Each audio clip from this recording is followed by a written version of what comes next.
Ya, selamat siang. Namo Amitofo, namo budaya, salam Indonesia maju. Di dalam kehidupan, ada kalanya kita ini selalu memikirkan yang serba tidak pasti. Kita adalah sutradara yang paling hebat dalam pikiran kita. Kita menjadi sutradara dan perancang akan semuanya. Dan kita menjadi sosok yang tidak pernah tenang. Bahkan kita tidak pernah tahu bahwa kita sesungguhnya adalah perancang dari keberhasilan kita atau kegagalan kita. Kita adalah perancang untuk maju atau kita sendiri mundur. Kita adalah perancang untuk memenangkan pertandingan atau kita bahkan dikalahkan sebelum bertanding. Bahwa hidup ini adalah pilihan tentu. Kau sendiri yang memilih. Pikiran ini yang meliding di depan. Pikiran ini yang membuatmu menjadi berani, atau pikiran ini juga yang membuatmu menjadi penakut. Pikiran ini yang membuatmu menjadi pembenci, dan pikiran ini juga yang membuatmu menjadi penyayang. Tidak ada yang tidak mustahil di dunia ini. Semua tergantung pikiran kita. Dan bila kita menyadari dengan sepenuh hati bahwa kekuatan yang terbesar di dalam hati kita dan jiwa ini adalah keberanian. Yongkan. Berani atau tidak, Anda mendobrak hidupmu, mendobrak pikiranmu, mendobrak kekalutanmu, bahkan mendobrak ketakutanmu. Ini adalah pilihan. Untuk itu, kita akan undang hari ini, saudara saya sendiri. Ko Iwan harus upgrade dulu ya. Instagramnya harus di-upgrade dulu katanya, baru bisa join. Jadi Ko Iwan, halo di sana, bisa keluar dulu untuk upgrade dari app store Instagramnya. Kalau udah di-upgrade baru bisa bergabung, karena rupanya yang versinya masih yang lama. Ya, terima kasih. Ya, saya lanjutkan perjalanan kita. Ko Iwan bisa denger ya? Di-upgrade dulu Instagramnya biar versinya yang terbaru. Thank you. Ya, di sini saya memiliki satu keyakinan bahwa semua orang itu sebetulnya tidak ada yang penakut. Dan semua orang itu sebenarnya tidak ada yang gagal. Tetapi pikirannya membuat dia menjadi cemas, pikirannya membuat takut, pikirannya membuat galau. Dan pikiran ini membuat Anda menjadi kerdil, bahkan membuat Anda bisa maju. Kita bisa menyaksikan berapa banyak manusia yang hidup di dunia ini dengan ketidakpastian karena tidak ada keberanian. Jadi keberanian atau yungkan atau brave betul-betul dibutuhkan dalam hidup ini. Kalau kamu merasa saya seorang diri tidak mampu berjalan sendirian, maka ini teman. Kalau memang tidak ada teman, bersyukurlah dan rasakan cahaya ilahi dalam dirimu, maka kamu akan merasakan kamu tidak sendirian. Karena apapun itu telah ada di dalam hatimu. Ketika hati ini sudah membuat kedamaian bagi dirimu dan kamu merasa dalam perlindungan cahaya ilahi, maka kamu akan memperoleh kebahagiaan. Nama budaya tuh. Siap. Ya, nama budaya, Amitofo. Dipanggilnya Koko atau Cecek nih? Masih muda tuh. Iya, masih muda ya. Iya, nanti kalau dipanggil Cecek kaget kita orang-orang. Kaget tuh. Ya. Kita bersaudara, tapi mukanya gantengan beliau. Gantengan suhu dong. Katanya macan kemayoran. Emang pemain bola? Ganteng suhu.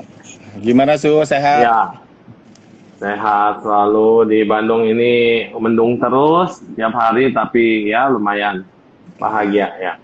Gimana? Ada kenalan dulu dong. Yang lain banyak yang nggak kenal nih. Siapa macan kemayoran ini katanya? Ya, selamat siang untuk semuanya yang menyaksikan. Nama saya Iwan. Kita sama lahir juga di Tangerang. Sebutnya Cinben. Seperti suhu. Satu daerah kita. juga mungkin masih satu pohon kali ya Su ya. Iya, masih ada keturunan, garis yang sama. Iya. Tanjakannya nggak ada. Ya saya diminta Suhu untuk sharing karena kebetulan temanya baru semalam kita dapat dari Suhu. Kita berubah tema. Jadi ya kita coba juga. Sesuai gambar kok. Ya. Sesuai gambar. Gambarnya sama macan. Terus bisa mengatasi. Dan kemudian, merdeka. Terbebas kan Bu. Harus. Terbebas. Iya, harus gitu ya. bebas. Dulu diklonin nama macan. Oh, salah ya. Iya. Ya, gimana Su? Bisa kita Bisa cerita dulu pengalaman dari, kan Bapak lahir di keluarga yang luar biasa spiritual banget. Ya, bahasa spiritual itu adalah mengikuti pada, ya gitulah, sesuatu yang dari kecil berarti kita sudah mengenal apa itu spiritualitas, apa itu kerajinan di dalam membangun jiwa lah. Saya bilang membangun jiwa ya. Karena kita bisa berhasil atau tidak, kita bisa melihat dan menatap orang tua kita yang paling dekat ya. Nah, si emak. Dan emak itu kan terkenal juga dia sebagai emaknya semua orang. Dalam arti kata, selain dia sendiri punya hati yang sepe cinta kasih, juga dia punya kemampuan untuk menaungi semua. Bisa cerita dulu dong sedikit pengalaman dari masa kecil ini tentang spiritual. Ya, kalau seandainya dilihat dari satu keluarga, ya memang keluarga kita memang keluarga spiritual. Soalnya dalam arti, ya mungkin kalau dulu kan kita belum banyak ya, belum banyak media seperti sekarang gitu ya, yang gampang kita mudah diupload atau gimana. Karena waktu itu kan si Papa juga aktif di Padum Utara kan Papa aktif juga di Padum Utara sebagai bendahara juga gitu. Udah lama gitu. Karena kan akhirnya kita juga ikutnya cuman karena si Papa, si Mama juga aktif di wihara juga. Ya cuman lihat. Iya cuman ya ibaratnya kayak dulu lah, ibaratnya tung cep. Asal nancep aja ya doanya apa kita juga nggak tahu maksudnya apa gitu. Tapi ya berkembang dengan semuanya ya kita memahami juga, tapi ya kita juga dibebaskan sih untuk memilih satu jalan gitu ya.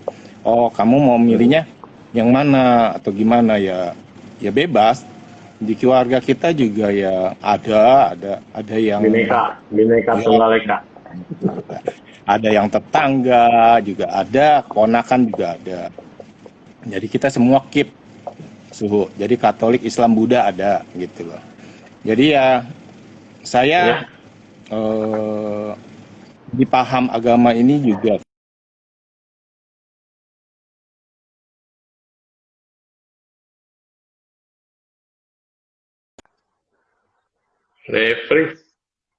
Ya, dia mintanya cuman tiap hari didoakan loh gitu loh, didoakan oleh biku. Jadi ya suaranya putus-putus ya.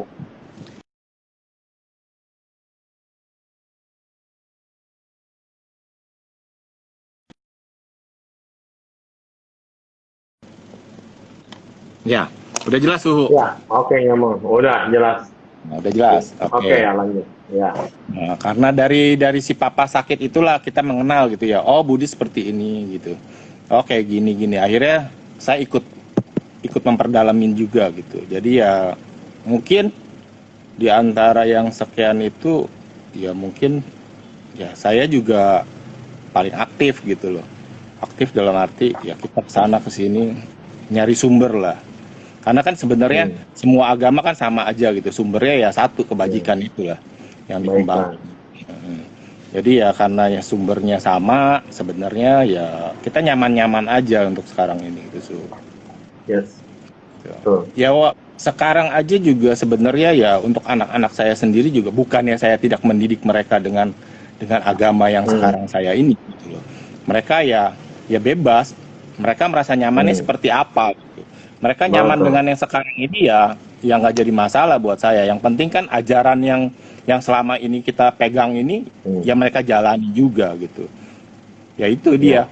Ya, Agama dia itu kan hanya tuntunan, pegangan, dan yang penting kenyamanan. Kayak kita pakai baju.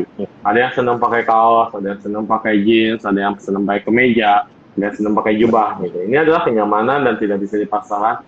Yang penting adalah agama itu melidingmu, merubahmu, merubah mindset, merubah menjadi lebih baik, dan bisa menjadi manusia. Minimal manusia yang benar. Terus manusia yang baik. Baik dulu lah, manusia baik dulu, baru jadi manusia yang benar. Dan kalau bicara kesucian, itu nomor terakhir ya. Nah, karena kesucian itu adalah butuh effort, butuh tenaga yang untuk mencurahkan semuanya untuk menuju ke arah sana. Tapi kalau Anda sudah jadi manusia baik, pasti akan menuju ke kebenaran. Mau dimanapun itu, kebenaran tetaplah kebenaran. Dan setelah itu pasti akan berubah. Dari kebenaran akan naik level terus sesuai dengan kebiasaan. Itu sih memang menurut saya ya, seperti itu. Jadi let it be lah semua. Kalau memang sekarang ada perbedaan itu karena manusia yang membeda-bedakan dan manusia yang masih hatinya ini akunya, aku number one, aku paling paling paling. Tapi di hadapannya yang di atas yang kuasa, lu siapa? Kita ini yang paling kecil, bahkan dikatakan butiran debu. Apa yang mau disombongin? Buat apa kita jadi manusia kalau kita sendiri tidak menghargai diri sendiri, tidak menghargai orang lain, dan kita tidak bisa bersyukur bahwa kita yang kecil adalah besar sekali di hadapan yang sangat besar. Bahwa bumi ini yang sudah kita anggap besar, ternyata bumi ini pun masih kecil dibanding dengan planet-planet lain yang besar. Dan planet yang besar ternyata nggak ada apa-apa yang sama matahari. Dan matahari yang besar, masih ada matahari yang jauh, ribuan kali lipat lebih besar. Tata surya kita udah segini, ternyata ada tata surya lagi yang lebih besar. Kumpulan tata surya namanya galaksi, masih ada lagi galaksi yang besar. Jadi mau dibandingin kita itu seapanya. Nah, tapi banyak manusia-manusia yang berkata, wah, aku yang paling benar. Ketika aku yang paling benar, maka kebenaran itu akan dipertanyakan. Karena si aku sendiri apakah eksis atau tidak. Itu dia. Jadi persoalan adalah ketika kita mulai masuk ke dalam insight inner kita juga adalah semesta. Kita adalah sesuatu yang dalam kita nih, organ kita, sel-sel tubuh kita, dan semua yang ada dalam tubuh kita, ini adalah bukan hal yang mikro, tapi juga makrokosmos. Tapi ketika menyatu jadi satu, ini jadi mikro human, manusia. Tapi mikro ini dilihat dari bumi, bahwa kita adalah manusia yang sangat kecil. Lalu begitu kita lihat ke dalam, wah kita adalah makrokosmos yang sangat luar biasa besar. Jadi mikro, makro, besar adalah kecil adalah besar, tergantung dari mana kacamata memandang, ya kan? Nah, gitu. Jadi sekarang dari kecil udah ada interest sampai sekarang tentang suatu perubahan dalam hati lah, perubahan dalam jiwa. Proses kan ada naik turun juga ya, kok ya. Bisa ada saat kita bahagia, ada saat kita down. Nah, kemarin-kemarin kan sempat curhat tentang masalah down. Boosternya supaya naik lagi gimana tuh? Nah, itu kan. Ya. Downnya bagaimana? Boosternya bagaimana? Ya downnya ya kita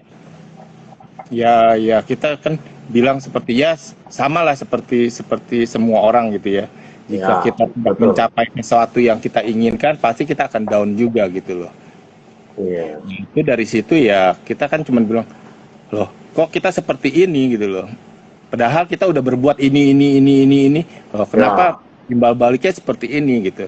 Tapi ya lama-lama yang seperti Suhu bilang itu, bahwa semua itu kan tergantung dari pikiran gitu loh. Jadi pikiran kita sebenarnya mempengaruhi diri kita sendiri gitu. Sebenarnya ya musuh diri kita sendiri ya pikiran kita sendiri sebenarnya. Karena kan kita jadi terprogram di pikiran itu, oh iya kita begini loh. Jadi ya seperti itu aja. Jadi ya buat membangkitkan, ya kita harus bisa konsentrasi gitu loh. Konsentrasi dalam menghilangkan rasa takut itu sendiri. Jadi jadi ketakutan itu pun muncul karena pikiran kita sendiri. Betul, kita sendiri yang menciptakan kondisi itu sendiri. Dan yang mau menghancurkan ya juga pikiran kita sendiri. Kayak barusan di depan jendela lewat kupu-kupu gede banget warna kuning. Bagus, sedang bermain-main sepasang. Nah, itu saya jadi ingat di Taiwan. Gede loh kupu-kupunya, bagus. Sepasang. Jadi ingat waktu di Taiwan, kita miara kupu-kupu. Jadi ada kebun kupu-kupu ya. Tapi kan saya melihat yang kita piara ini apa sih sebenarnya? Betul. Ternyata yang kita piara adalah ulat. Ulat kan. Dan siapa yang suka sama ulet? Ternyata rata-rata semua geli sama ulet. Nggak ada yang suka sama ulet, dan ulet itu memang nyebelin. Kita tuh harus miara dia dengan memberikan makan pohon jeruk. Nah, jeruk yang bagus itu jeruk yang kunci itu ya. Dia suka sekali pohon jeruk.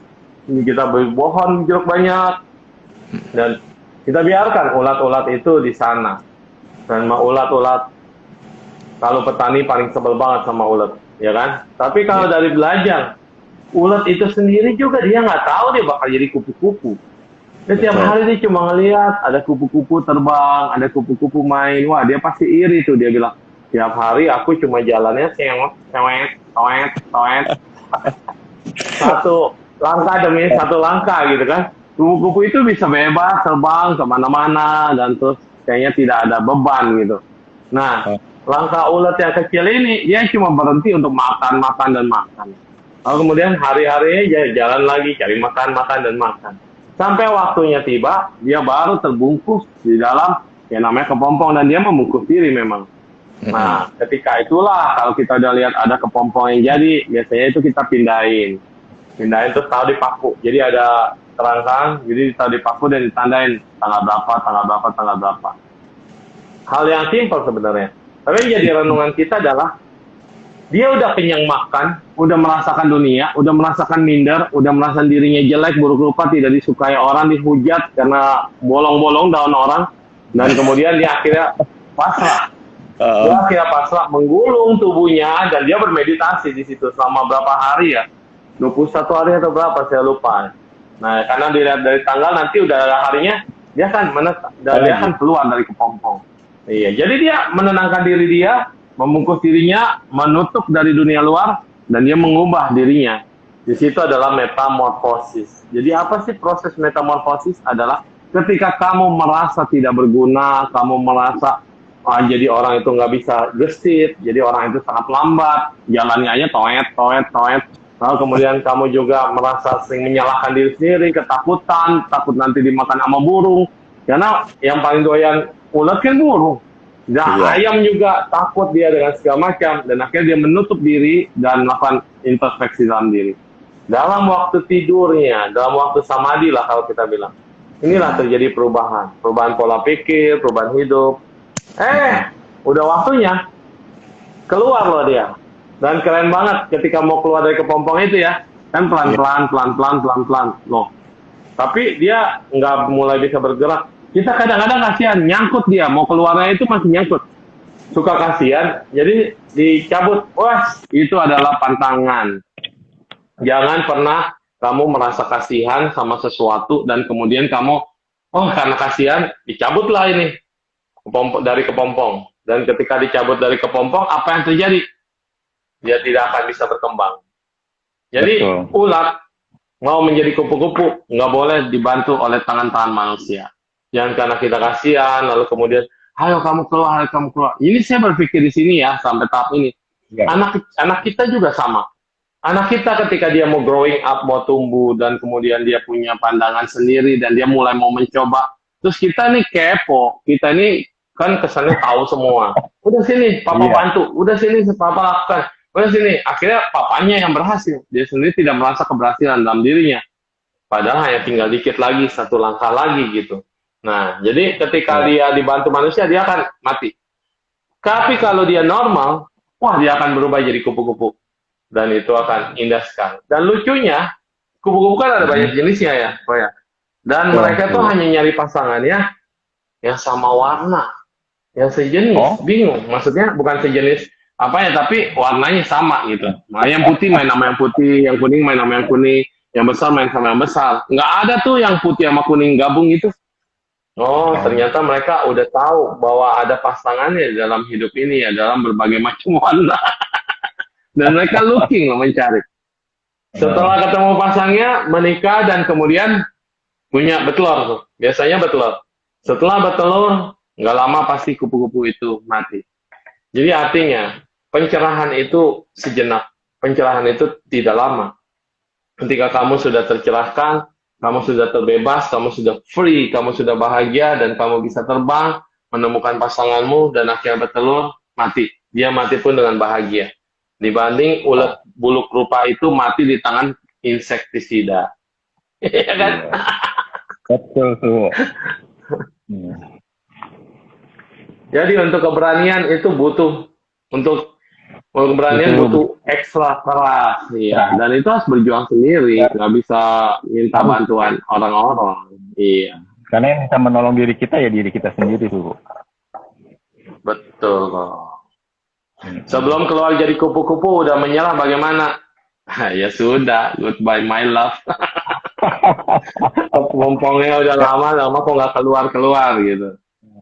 Hmm. Ya kalau seandainya menyerah ya pada titik yang paling down banget ya kita udah menyerah gitu. Tapi ya kalau Ya, kita yang secara kita belajar gitu ya, kita kan belajar yang kita tahu, yang kita baca, yang kita dengar juga gitu kan. Lama-lama kan juga kita hmm. mengerti juga gitu bahwa sesuatu itu juga yang nggak lepas lah dari 8 kesenyataan dunia gitu loh. Maksudnya bahwa Ya, orang itu akan terkenal, pasti akan tersisi gitu loh. Oh, ada suka, ada oke. duka, ada untung, ada rugi. Dan dipuji juga pasti Rugi, akan dihina gitu loh. Jadi ya dihina, kita dari situ dicaci. kita harus belajar. Ya, jadi ya kita Ya, ya karena mungkin ya pegangan juga memang ada. Pegangan bukan pegangan macam-macam kayak gini enggak. Tapi maksudnya pengertian kita tentang apa sih yang kita mau kehidupan. tempuh untuk kedepannya gitu kehidupan kita gitu. Kan Ya, sama aja kan untuk semua orang ya mungkin bagi Suhu juga mungkin yang bukan yang sebagai perumah tangga pun ya sebenarnya tujuannya ingin bahagia juga dan ingin membahagiakan umat yang lain gitu loh seperti iya. itu gitu. Orang lain yang punya masalah, orang lainnya apa, kita yang kepikiran. Ya, Padahal kalau pikir. kita egois, itu bukan urusan gue, itu urusan lu. Tetapi karena jiwa kita ini adalah menyayang ya, jiwa kita menyayang. Aduh, begitu ada lihat orang yang kesulitan, orang yang kesusahan, apa sih yang bisa saya bantu untuk dia? Ini adalah satu Betul. getaran ya. Makanya kita di sini bicara tentang vibrasi kebaikan. Vibrasi ini nggak akan muncul kalau kita tuh cuek. Dan vibrasi ini Betul. nggak akan bergetar, jiwa kita bergetar kalau kita tuh menutup diri. Seperti dalam kepompong, Betul. hanya menutup untuk kepentingan diri kita. Dan vibrasi ini juga tidak akan kepake, atau kupu-kupu itu juga tidak akan berarti kalau dia tidak bisa menghibur orang lain. Dan dia tidak bisa membuat orang lain yang melihatnya menjadi bahagia. Dia setelah jadi Ya. kupu-kupu, ya udah nangkring aja di daun, nggak ngapa-ngapain. Dan kemudian akhirnya dia Hmm. nggak belajar terbang, dia tidak mau merubah, dan dia tidak mau melihat dunia lain, dia tidak mau melihat ke atas. Di bawah itu ada ular. Pertanyaan saya, Hmm. apakah si kupu-kupu tahu ular itu dulunya adalah juga dia sejenis? Saya rasa Ya. kupu-kupu juga nggak tahu. Benar Suhu. Nggak tahu dia. Ya. Dan si ular ngeliat kupu-kupu, itu siapa ya? Kenapa bisa terbang dan segala macam? Nah, jadi kayak ada istilah, kamu memang harus mengusahakan semuanya sendiri. Betul, kita harus berjuang sendiri. Tidak ada makhluk yang bisa membantumu kalau kamu sendiri tidak mau berubah untuk hidupmu sendiri. Betul. Tetapi, memang itu benar kalimat di depan. Tetapi di belakang, masih ada yang peduli sama kita. Masih ada yang sayang sama kita. Masih ada yang mendorong kita. Masih ada yang meliputi kita dengan cahaya. Itu cahaya ilahi yang di atas. Dan kita ternyata menemukannya itu di dalam diri. Bukan mencari-cari keluar. Begitu kita terdiam, kita hening, kita diam dalam kepompong itu. Ada cahaya terang dalam hati saya menemani. Cahaya ini juga bisa memberikan kebijaksanaan bagi hidup kita. Dan terbukalah semua wacana, terbukalah semua wawasan. Dan akhirnya kita menjadi bahagia untuk diri sendiri. Dan orang-orang sekitar kita akan terkena vibrasinya. Kalau Anda Betul. cuek sebodoh amat, orang masa bodoh juga sama kita. Ya kan Betul ya? Suhu. Betul. Iya, Betul kayak si Suhu. emak itu kan, emak itu Ya. kalau benteng disayang banget sama orang. Padahal Ya. ketika emak ngomong, kata-katanya biasa aja. Tapi kok pada nancep ya?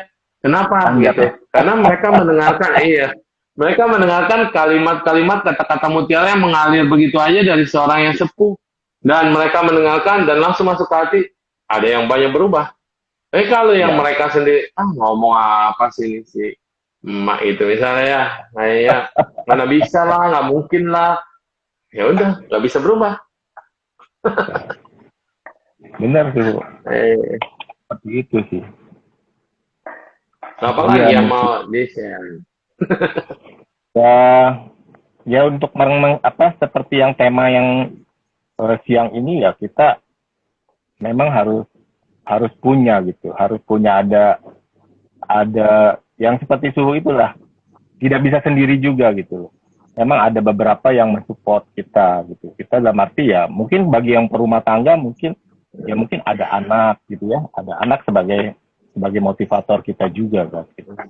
Jadi ya dari anak-anak itulah kita bagi buat saya itu ya spirit buat saya gitu loh. Tanpa mereka ya mungkin agak down juga gitu karena ya mereka juga ayo kita mulai ya walaupun berbeda untuk saat ini memang beda gitu ya saya dengan keyakinan saya anak saya dengan keyakinan mereka Justru kan sekarang ya bukan di level lah, dengan pengalaman saya menemukan bahwa keindahan itu adalah ketika berbeda. Kenapa keindahan betul itu ketika berbeda?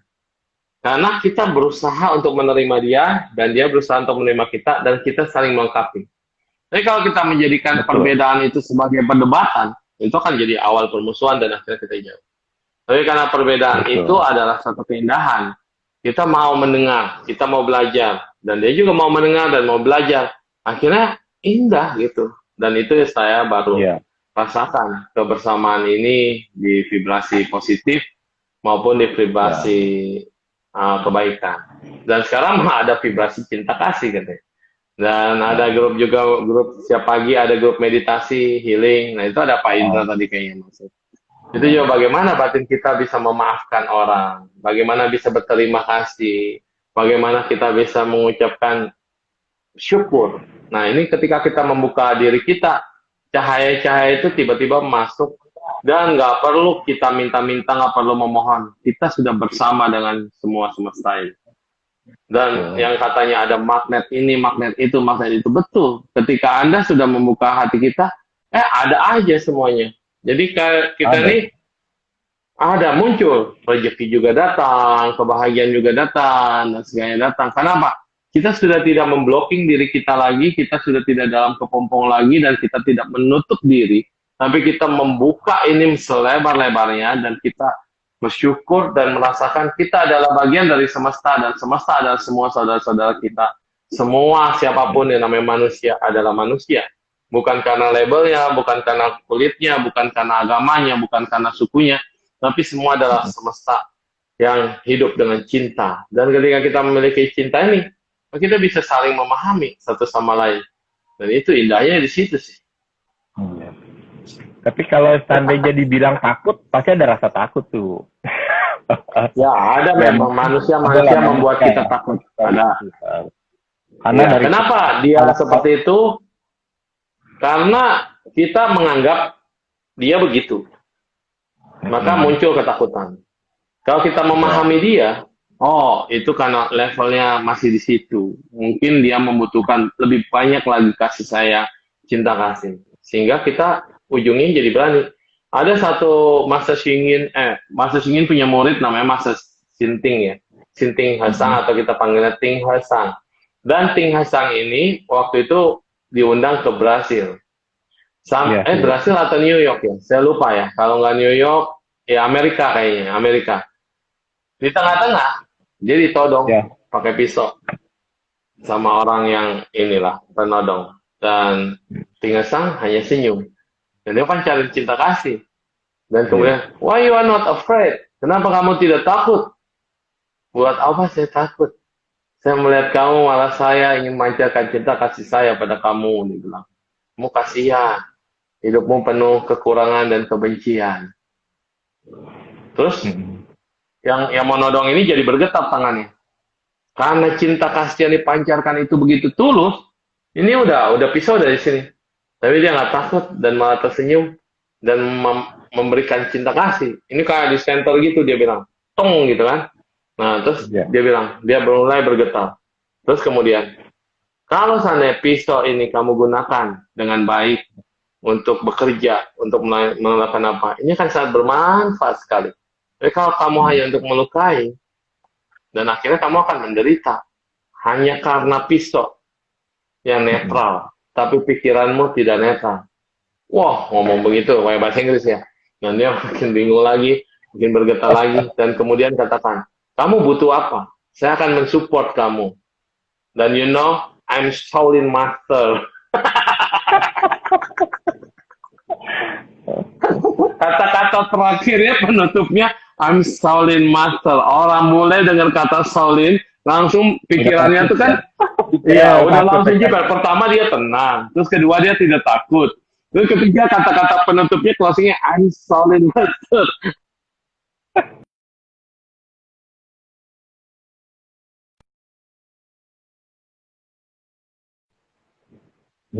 Ya. Kan nonton film kungfu akhirnya begitu bilang I'm Shaolin Master langsung lari dia bilang takut.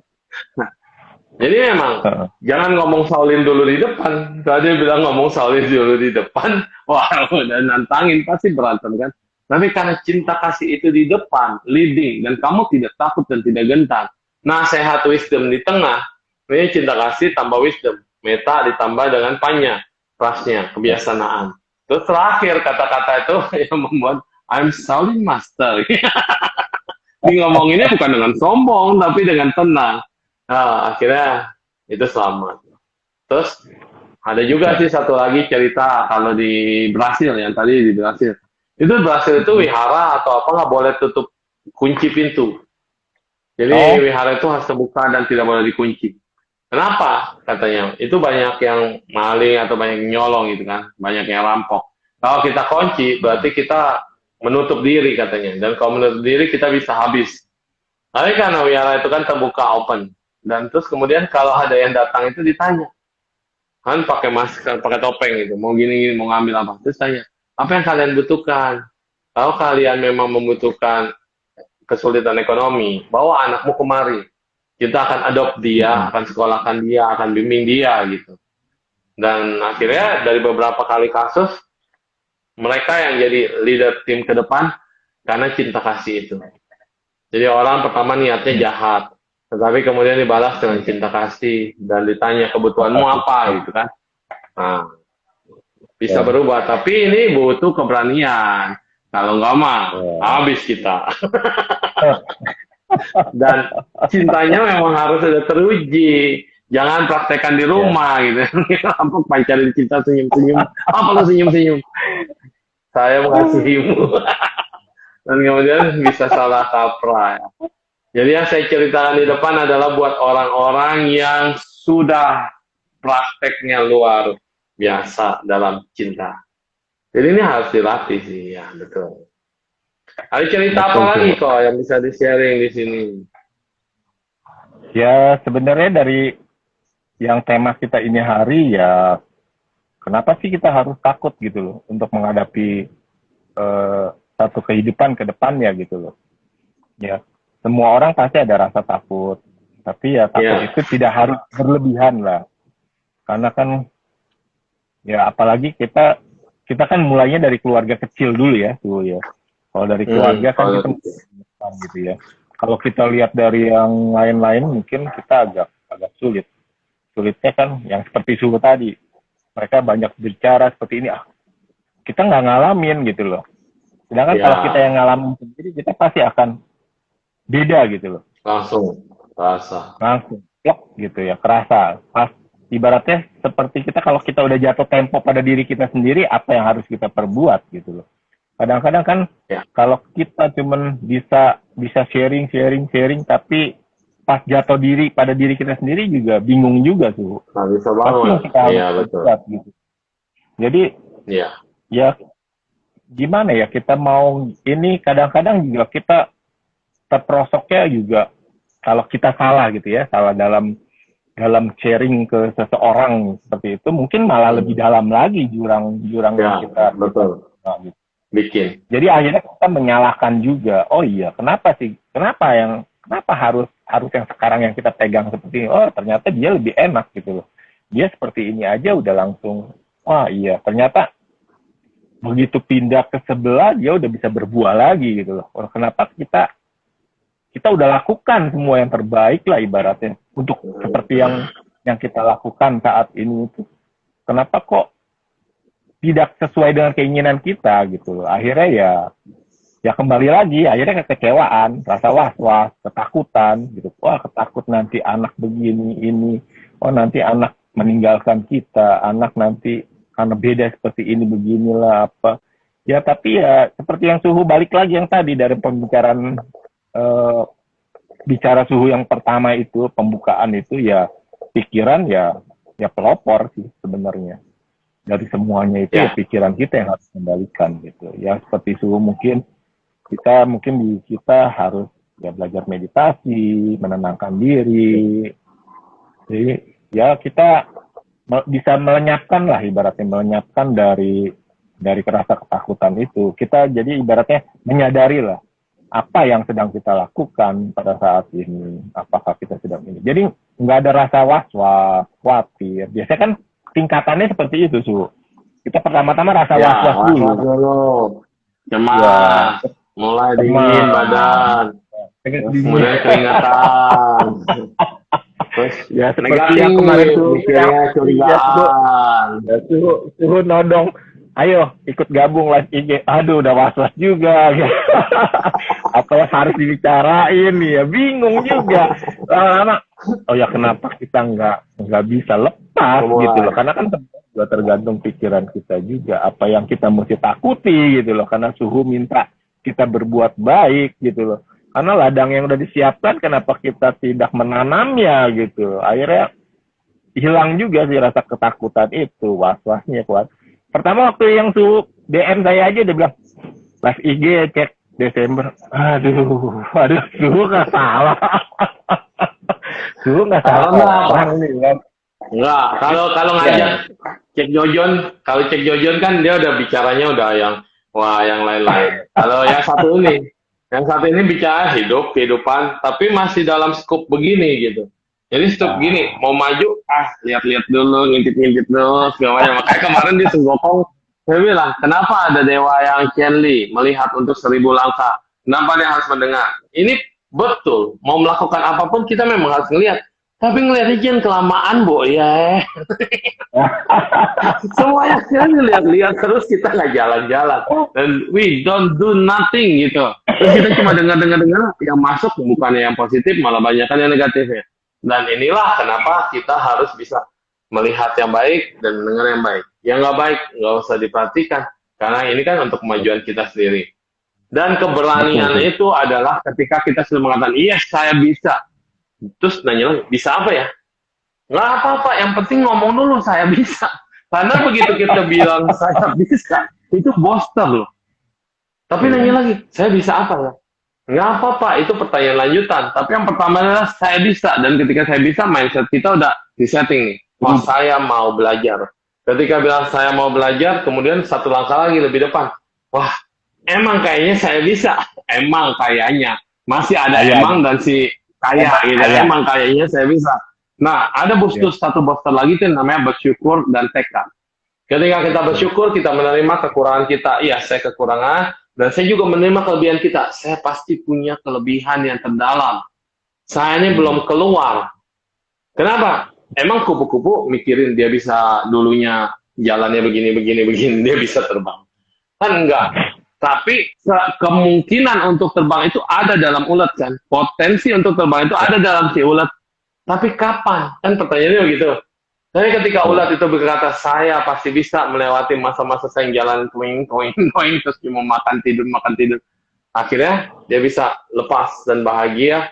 Dan ini adalah satu metamorfosis. Manusia juga mengalami metamorfosis. Yang penting kita sugesti dulu, saya bisa.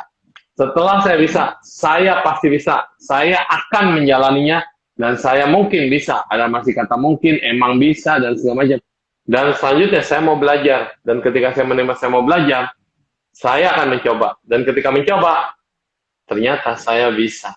Ini kan butuh proses. Proses panjang. Tapi kalau nggak dimulai saya pasti bisa, atau saya bisa di depan, rasanya proses ini nggak akan jalan. Nah, jadinya siapapun ya, kan saya juga bukan cuma untuk cek doang, tapi buat semua ya. Kayaknya kita jadi kerdil, kayaknya kita jadi kecil di satu komunitas. Karena komunitasmu kecil.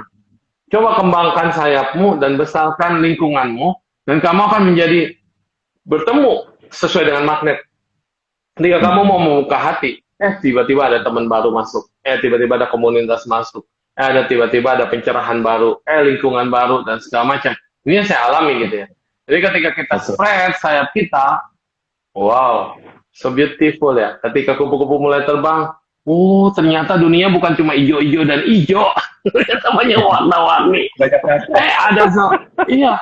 Dulu ulet nggak doyan bunga, betul kan? Jarang ada ulet makan bunga. Tapi setelah dia jadi kupu-kupu, dia baru bisa melihat warna. Ada bunga-bunga berwarna lain ya. Wah, dan dia ternyata menghirap sari-sari daripada bunga. Yang ulet tadi makan daun, dan kemudian saya jadi kupu-kupu, makanannya sari-sari bunga. Dan dia juga nggak sadar bahwa bukan dia doang, ada kumbang, dan kemudian ada juga tawon, ada yang mengisap, bisa jadi madu, dan kupu-kupu bersyukur. Ternyata aku tidak dipera jadi madu, apalagi di madu. Nggak boleh ya. Nggak boleh. Dan kemudian itulah kehidupan, suka duka. Jika kamu mulai naik ke atas dan melihat segala sesuatu itu apa adanya. Oh, ada taman yang berwarna-warni bunganya, ada ini keindahan. Aku tidak lagi terkukung hanya dengan daun-daun dan daun. Saat ini berubah, kita akan menjadi suatu saat yang kacamatanya jauh berbeda. Dan ini membutuhkan kekuatan sih kita untuk keluar. Dan kebanyakan saya lihat kendala nih ya, kan kita sama-sama benteng nih. Kok kamu putih ya? Gitu.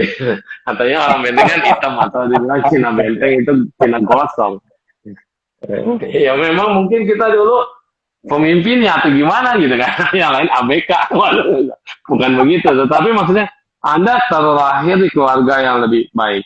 Coba kita buka, mengajak semuanya yang memang tadi kata Cina benteng yang lain yang nggak ada keberanian, yang nggak ada, ya selalu dia merasa minder.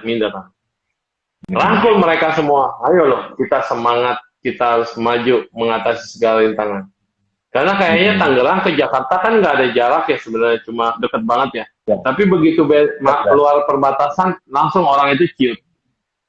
Wah, itu mah orang kota, kita mah orang udik. Nah, kata-kata itu kan membuat dia menjadi down. Dia mah orang kaya, kita mah orang susah. Jadi kita sendiri yang penuh labelin dan blocking.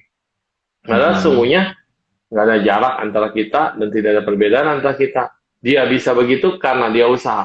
Kita juga bisa kalau kita mau usaha. Masalahnya jangan sampai membuat dirimu menjadi kerdil. Itu aja sih. Seperti ulat tadi ya. Nah. Betul tuh. Harus. Di sini ada banyak walet loh, saya baru sadar. Dan mereka itu terbang, iya. Bawa walet harus seriti ya, pokoknya kayak di pasar lama gitu lah. Teman-teman terus kan. Iya, kayak pasar lama persis. Dan saya melihat dulu di Taiwan juga, iya, burung walet itu kayaknya nggak punya mata kali ya. Kalau terbang itu ngingit atau nabrak gitu. Nabrak, nggak bisa ngerem. Nah, terus juga ada satu yang saya pelajari dari ketakutan dan kecemasan ini ya. Orang tua yang melahirkan, ini orang tua walet. Orang tua walet yang punya telur dan kemudian punya anak lahir dari telurnya dan kelihatannya cacat. Dia udah tahu bahwa anak ini tidak akan berkembang. Didepak dari sarangnya, jatuh dia. Dan ini udah berkali-kali. Dan akhirnya kita, waduh kasihan kan, jangan disentuh pakai tangan, kita pakai tisu kayak atau pakai koran kayak, diambil, dimasukin lagi ke sarangnya ya. Dimasukin ke sarangnya, dengan harapan semoga ibunya bisa menerima dia, makan dia. Depak lagi keluar dari sarang. 2 kali, akhirnya 3 kali, sama, didepak lagi sampai jatuh. Dan akhirnya kita rawat, walaupun akhirnya meninggal sih ya, karena nggak ada yang berhasil. Dan di sini kita tahu, apakah burung walet itu kejam? 1. Apakah dia kejam terhadap anak yang kelihatannya cacat ini ya? 2. Terus apakah burung walet itu udah tahu duluan kalau anak ini tidak akan berkembang seperti anak-anak yang lain? Terus 3, kenapa udah dimasukin lagi dia tolak? Kenapa dia masukin lagi dia tolak? Dalam hidup ini kan ada ya orang tua yang tipe begitu, tipe burung walet. Ini kalau dia udah lihat anak yang nggak bagus, ya udah dok, aborsi aja. Padahal setelah anaknya diaborsi, si janin itu yang nggak puas. Gua kan harus hidup. Kenapa lu bunuh? Kenapa lu matiin atau aborsi keluarin dengan cara yang tidak etis? Dia bisa ngamuk dan bisa marah. Nah, ada orang tua yang tipe anaknya, ini nggak berguna, didepak aja udah keluar dari rumah. Dan suatu saat anak itu menemukan kembali dan dia depak lagi, dia tidak mengakui. Ada yang tipe gitu. Tapi burung walet ini berbeda. Kenapa burung walet itu depak? Karena satu, dia takut bayi ini, burung yang kecil ini akan menularkan penyakitnya pada yang lain. Dan kedua, dia takut kalau seandainya dia tidak didepak keluar, perkembangan anak-anak yang lain akan terlambat. Terus ketiga, bukan karena dia nggak punya cinta kasih, tetapi sepertinya dibiarkan pun dia tidak akan berubah. Itu. Jadi hanya tinggal butuh bantuan kita manusia untuk merawat burung-burung yang didepak ini. Dan pengalamannya ya lucu. Jadi membesarkan burung pakai jari atau pakai sumpit atau pakai apa, dia menganggap kita adalah ibunya. Jadi dia dimasukin gitu kan. Terus kita pakai pinset gitu, masukin hop gitu ya. Dan sampai terakhir didoain dan akhirnya emang lewat juga, meninggal. Dari sini aja ini pelajaran kehidupan. Kita bisa melihat, ayo, ada ya kayak kehidupan ini seperti ini, yang bermanfaat dan tidak bermanfaat, ada yang suka dan tidak suka. Udah jadi binatang aja, masih bokamguan. Masih ada ciong, ya kan? Ada ciong gitu. Udah jadi binatang. Dan saya ada lihat lagi satu film, judulnya Loto Loto Puyaku, Camel Don't Cry Camel. Filmnya ini cuma cerita tentang onta doang di Tibet. Nggak ada cerita lain, pokoknya ceritanya tentang onta doang. Dan lucunya apa? Ketika onta ini melahirkan anaknya albino, jadi anaknya putih, padahal onta itu kan coklat. Ketika anaknya keluar albino, si ibu itu bingung, gua kawin sama siapa? Anaknya putih gitu kan. Akhirnya dari kecil itu anak itu depak terus, dan anak itu berusaha untuk nyusu ya kan, didepak lagi. Akhirnya ibu ini tidak mau menerima. Kenapa? Ternyata sumbernya adalah ketika si ibu mau melahirkan, kan agak susah dan lama. Kemudian ownernya, pemiliknya, semua bantuin dia tarik kaki anaknya. Jadi kayak kucing, kalau udah dipegang itu kan kucing nggak mau lagi tuh. Dia tarik keluar sampai selamat anaknya. Dan di situ ketidakpuasan si ibu yang melahirkan karena dibantu, dan dia mulai benci sama anaknya sehingga dia mengatakan, kamu bukan anakku. Didepak terus. Film ini sih bikin emosi sih memang. Binatang aja bisa begitu ya. Terus anak itu nangis, nyayat hati banget lah pokoknya. Deketin emaknya ditendang. Binatang loh skupnya. Terus kemudian ada satu pemusik. Nah, satu pemusik ini dia kayak biola tapi biola Tibet. Pakai biola Tibet digesek, alat musik gesek. Ketika dia cobalah sentuh si ibu.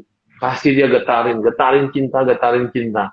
Ditambah dengan musik. Jadi musik itu dinyanyikan musik yang menyayat jiwa.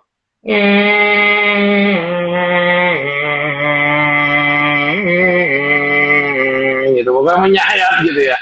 Nyayat. Loto itu, unta itu yang gede itu bisa nangis loh kok.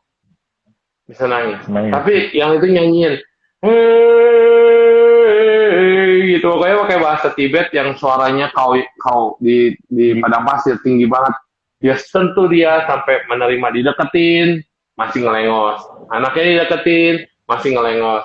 Deketin lagi, masih ngelengos. Terus dinyanyiin dengan cinta sampai ibu onta itu sampai keluar air mata semua. Deras sekali keluar air mata.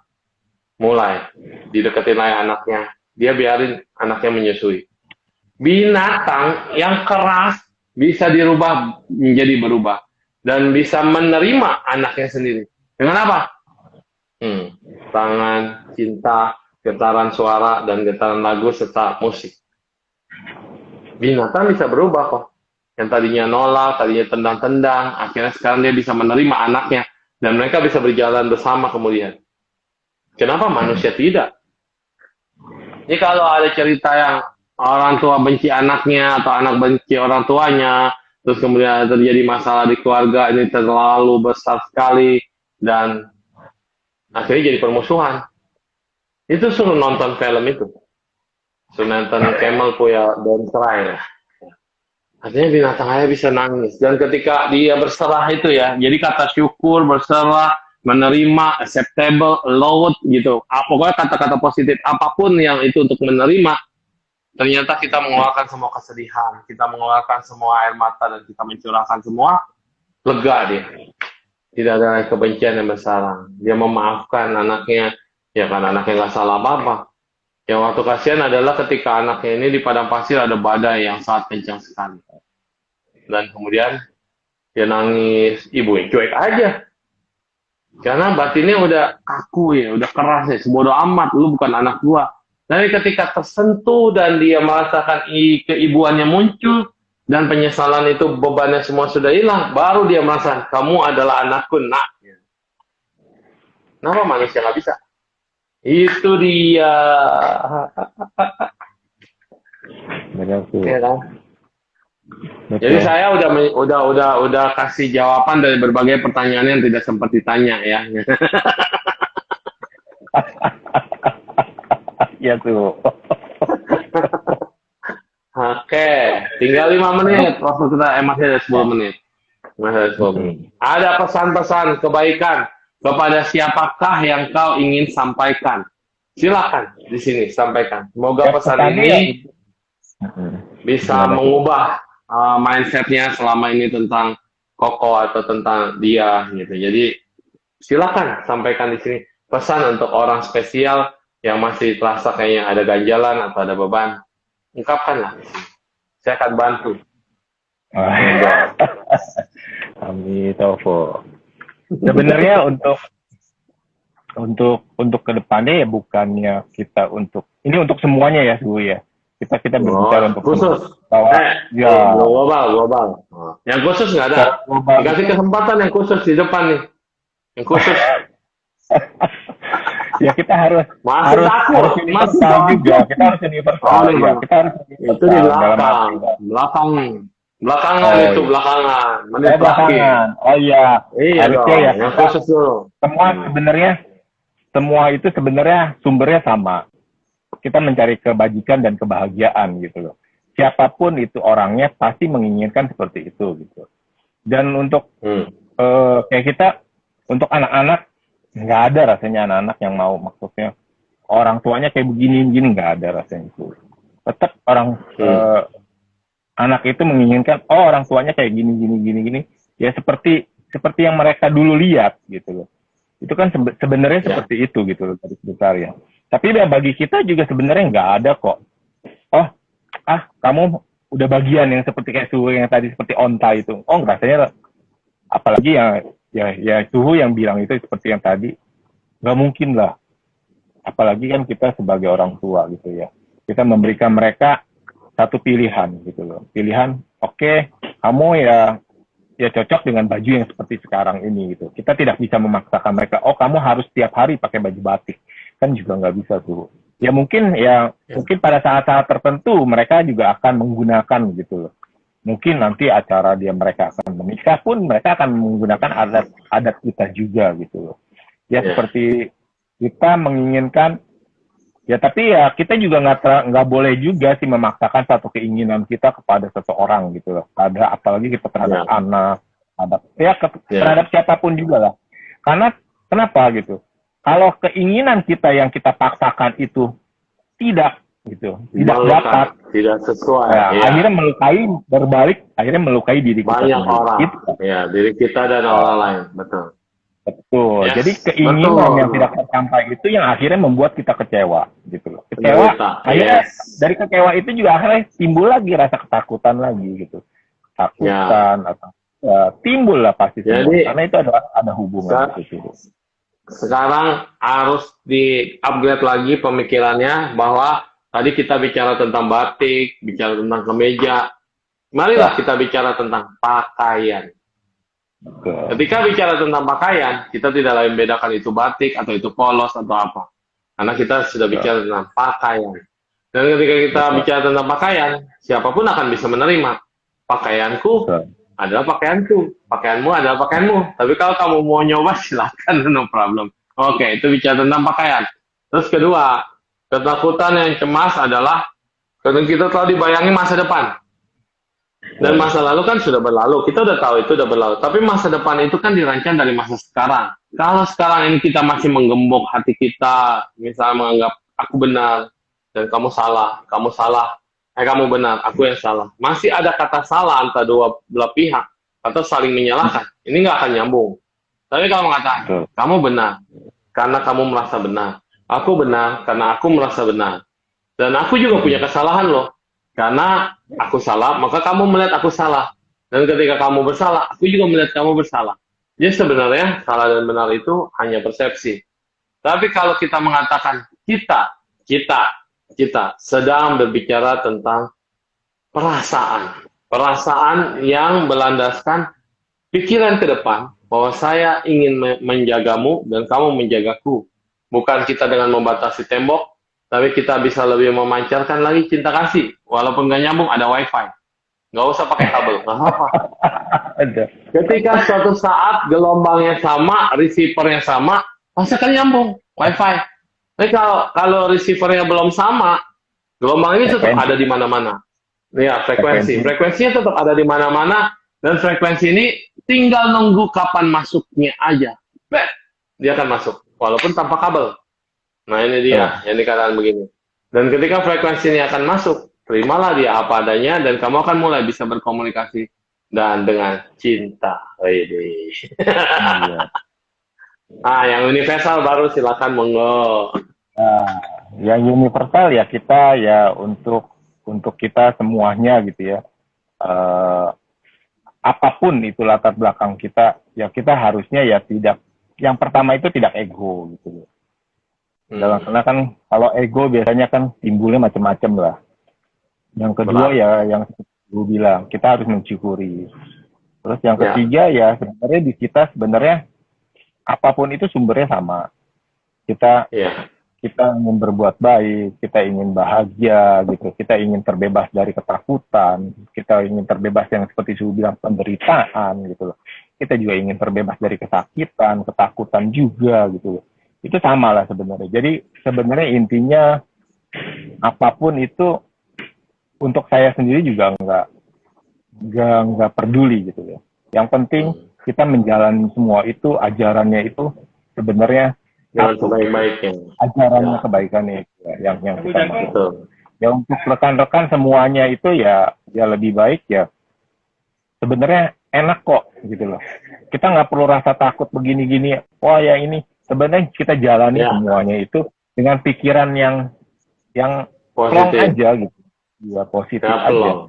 Jadi ya, semua pikiran apa ya karena pikiran kita sendiri akhirnya. Yang ya untuk rekan-rekan semua yang menyaksikan ini ya cuma satu. Ya, pikiran adalah pelopor segalanya. Itu aja sih. Ya.